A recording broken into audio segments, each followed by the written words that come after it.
था। पहले तो आप सभी का इस प्रेस वार्ता में बहुत बहुत स्वागत है और अभिनंदन है। इस प्रेस वार्ता को बुलाने का मेरा उद्देश्य है कि पिछले 2 दिनों से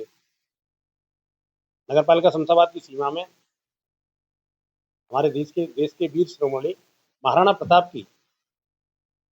मूर्ति के लिए एक बीजक का जो अनावरण हुआ है उसके संदर्भ में है। जैसा कि फेसबुक और सोशल मीडिया के माध्यम से चल रहा है कि वो तरह तरह की आलोचनाएं चेयरमैन के बारे में कर रहे हैं। मैं कहूँ कि ये वो लोग हैं जिन्हें या तो कानून की कोई जानकारी नहीं है या फिर वो इस समाज के अंदर, इस नगर के अंदर अराजकता का माहौल पैदा करना चाहते हैं। काफी तनावपूर्ण स्थिति ला दी है। हालांकि ये सारी चीजें हैं फेसबुक और सोशल मीडिया ही। मेरा पर्पज ये है कि मैं इसका स्पष्टीकरण देना चाहता हूँ आप सभी को, जिससे कि आप अपने चैनलों के माध्यम से, अपने सोशल मीडिया और इलेक्ट्रॉनिक मीडिया के माध्यम से आम जनता को ये संदेश पहुंचाएं कि आखिर इसमें सच्चाई क्या है। मैं आपको ये अवगत करा देना चाहता हूँ कि हमारे देश के वीर शिरोमणि महाराणा प्रताप, जिनकी मूर्ति का अनावरण यहाँ होना है, निसंदेह मैं ये कहना चाहता हूँ कोई भी सनातनी ऐसा नहीं है जो उनकी मूर्ति स्थापना के लिए मना करेगा, और एक मैं उनमें से मैं भी हूँ। लेकिन जो मूर्ति स्थापना का क्षेत्र रखा गया है वो नगर पालिका परिषद की सीमा में आता है, और नगर पालिका की जब सीमा में आता है तो निसंदेह नगर पालिका परिषद की जो हमारा बोर्ड है, जो हमारा सदन है, उसकी स्वीकृति आवश्यक है। और ये जो कार्य हो रहा है 15वें वित्त से जिला पंचायत के द्वारा हो रहा है, और जिला पंचायत के द्वारा अगर वो कार्य हो रहा है तो वो जिला पंचायत क्षेत्र में होना चाहिए, ऐसा हमने निवेदन भी किया है। हमने जिला पंचायत अध्यक्ष के ससुर डॉक्टर राजेंद्र सिंह से भी यही निवेदन किया था कि अगर आप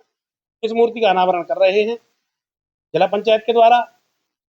तो आप इसको नगर पालिका सीमा से बाहर करिए। जो आपने रेलवे पुल के क्रॉसिंग से इधर किया है ये कार्य, ये रेलवे पुल की क्रॉसिंग से उधर करिए। लेकिन उन्होंने हमारी कोई बात नहीं मानी, ना ही उन्होंने हमसे कोई समन्वय स्थापित किया, ना ही हमसे कोई बातचीत की,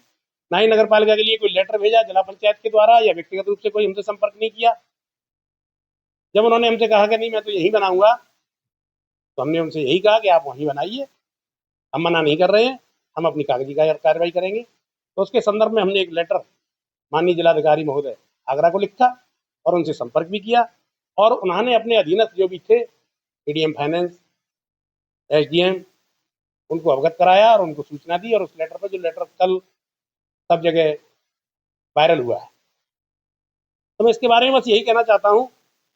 कि अगर उनका कहना था कि लेखपाल ने ये लिख के दिया है कि ये क्षेत्र जिला पंचायत का है,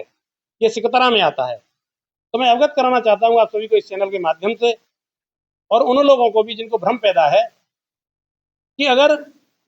वो जिला पंचायत का क्षेत्र है और जिला पंचायत उस कार्य को करा रही है तो उस बीजक पर चेयरमैन नगर पालिका परिषद शमशाबाद का नाम क्यों डाला गया है। अगर जिला पंचायत का वो क्षेत्र है और जिला पंचायत की सीमा में है तो जिला पंचायत को अपने ग्राम प्रधान का नाम उस बीजक पर डलवाना चाहिए था।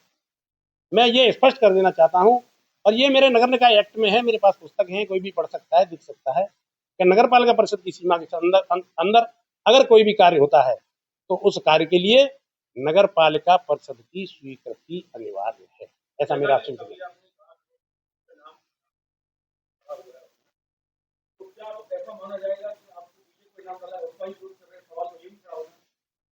नहीं, कोई विरोध कर रहा है कि नहीं इसका मुझे नहीं मतलब है, क्योंकि मेरे से तो ना तो पूछ के नाम डाला गया है, और ना मैं तो ये क्लियर कर देना चाहता हूँ कि अगर नगर पालिका परिषद का नगर पालिका के चेयरमैन का नाम पड़ा है तो वो निसंदेह नगर पालिका की सीमा के अंतर्गत आता है,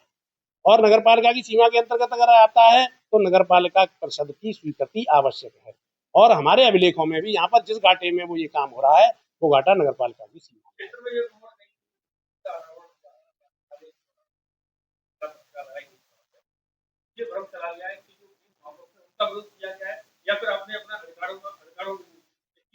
ये तो उन लोगों की बहुत घटिया सोच है जो ऐसा सोच रहे हैं कि वीर महाराणा प्रताप का विरोध किया गया है। मैं आपको इस चैनल के माध्यम से कहना चाहता हूं कि कोई भी मेरे ग्राम लोहारी में वीर महाराणा प्रताप की मूर्ति की स्थापना करे, मैं 1 बीघा जमीन उसको दूंगा। लेकिन इस तरह किसी भी मूर्ति की स्थापना करना, दूसरों की भावनाओं से खिलवाड़ करना, ये बहुत ही गलत है।